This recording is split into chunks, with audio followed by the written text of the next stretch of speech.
Varahi silks వారి grand festive celebrations పొందండి 10,000 రూపాయలు ఆపై కొనుగోలుపై బంగారు నాణెం ఉచితంగా.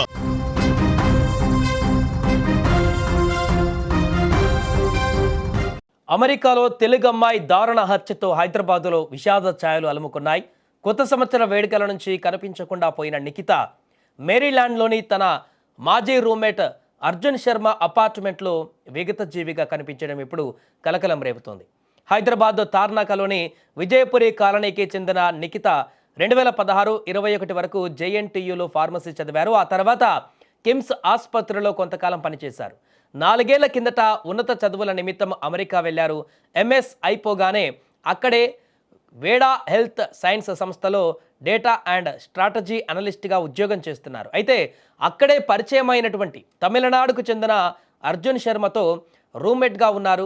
అయితే ఈ నేపథ్యంలోనే నిఖితను అతను డిసెంబర్ 27న డబ్బులు అడిగాడని, తాను అతనికి $4,500 పంపించారని, అందులో $3,500 అతడు తిరిగి ఇచ్చినట్టుగా తెలుస్తోంది. అయితే ఆ తర్వాత మళ్ళీ జనవరి 2వ తేదీన ఫోన్ చేశాడని, మరో $1,000 ఇవ్వాలని అర్జున్ శర్మ అడిగినట్లు తెలుస్తుంది.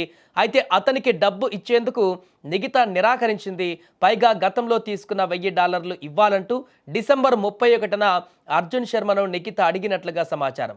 దీంతో నిఖిత పైన అర్జున్ కక్ష పెంచుకున్నాడు. న్యూ ఇయర్ వేడుకలు ముగిసినటువంటి తర్వాత ఆమెను అత్యంత దారుణంగా హత్య చేసి ఉండడానికి అనుమానం వ్యక్తం చేస్తున్నారు.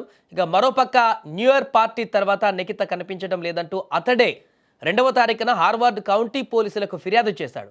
కేసు నమోదు చేసుకున్నటువంటి పోలీసులు 3న కొలంబియాలోని ట్విన్ టవర్ రోడ్లో అర్జున్ శర్మ ఉంటున్న అపార్ట్మెంట్లో నిఖిత మృతదేహాన్ని కనుగొన్నారు.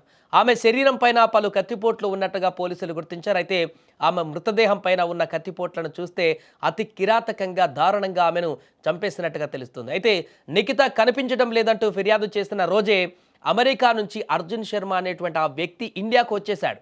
దీంతో అతడే హత్య చేసి ఉంటాడని అమెరికా పోలీసులు భావిస్తున్నారు. అయితే దీంతో వెంటనే అతడిపై అరెస్టు వారెంట్ కూడా జారీ చేశారు. అమెరికన్ ఫెడరల్ ఏజెన్సీలు భారతీయ అధికారులకు కేసు వివరాలు పంపారు. అతడు తమిళనాడులో ఉన్నట్లుగా గుర్తించి నిన్న అతన్ని అదుపులోకి తీసుకున్నారు తమిళనాడులో. అతన్ని అమెరికా తరలించేందుకు కూడా ఇప్పుడు ఆ ప్రక్రియను కూడా ప్రారంభించినట్టుగా సమాచారం. మరోపక్క నిఖిత దారుణ హత్య విషయం తెలియడంతో విజయపురి కాలనీలో ఉంటున్న ఆమె తల్లిదండ్రులు కన్నీరు మున్నీరుగా విలపిస్తున్నారు. డిసెంబర్ 31 రాత్రి తమను ఫోన్ చేసి నూతన సంవత్సర శుభాకాంక్షలు తెలిపిందని, ఇంతలోనే ఇలాంటి దుర్వార్తను వినవలసి వస్తుందని కూడా అస్సలు అనుకోలేదంటూ నిఖిత తండ్రి ఆనంద్ విలపించారు. తన కూతురిని దారుణంగా హత్య చేసినటువంటి ఆ నిందితుణ్ణి చట్టపరంగా కఠినంగా శిక్షించాలంటూ కూడా డిమాండ్ చేస్తున్నారు. అంతేకాకుండా సాధ్యమైనంత త్వరగా తన కూతురి బాడీని ఇండియాకి పంపించండి, చివరి చూపు చూసుకోవడానికి కనీసం ఆ బాడీని త్వరగా పంపించండి అంటూ కూడా వేడుకుంటున్నటువంటి పరిస్థితి. నిన్న ఇక్కడ ఉన్నటువంటి కేంద్ర మంత్రుల వారిని కూడా కలిసి ఆయన విన్నవించుకున్నటువంటి పరిస్థితి నెలకొంది. తన కూతురు బాడీని అమెరికా నుంచి త్వరగా ఇక్కడికి వచ్చేలా చేయండి, ఇంకొక వ్యక్తికి ఎవరికి కూడా ఇలాంటి పరిణామం రాకుండా ఆ వ్యక్తిని కఠినంగా శిక్షించాలంటూ కూడా ఆయన డిమాండ్ అయితే వ్యక్తం చేయడం జరిగింది. ఏదేమైనా కూడా ఈ దారుణమైనటువంటి హత్యతో ఒక్కసారిగా హైదరాబాద్లోని తార్నాక ప్రాంతంలో విషాద ఛాయలు అలుముకున్నాయి. ఆ చుట్టుపక్కల స్థానికులందరూ కూడా ఇలాంటి ఘోరమైనటువంటి ఇన్సిడెంట్ చూస్తామని చెప్పేసి అనుకోలేదంటూ కూడా వారు కూడా తీవ్ర ఆవేదన వ్యక్తం చేస్తున్నారు. ఏదేమైనా కూడా చదువుల కోసం, ఉన్నత ఉద్యోగం కోసం, మంచి భవిష్యత్తు కోసం అమెరికాకు వెళ్ళినటువంటి ఒక యువతి ఇంత దారుణమైనటువంటి హత్యకు గురి కావడం పట్ల అయితే అందరూ షాక్ అవుతున్నారు.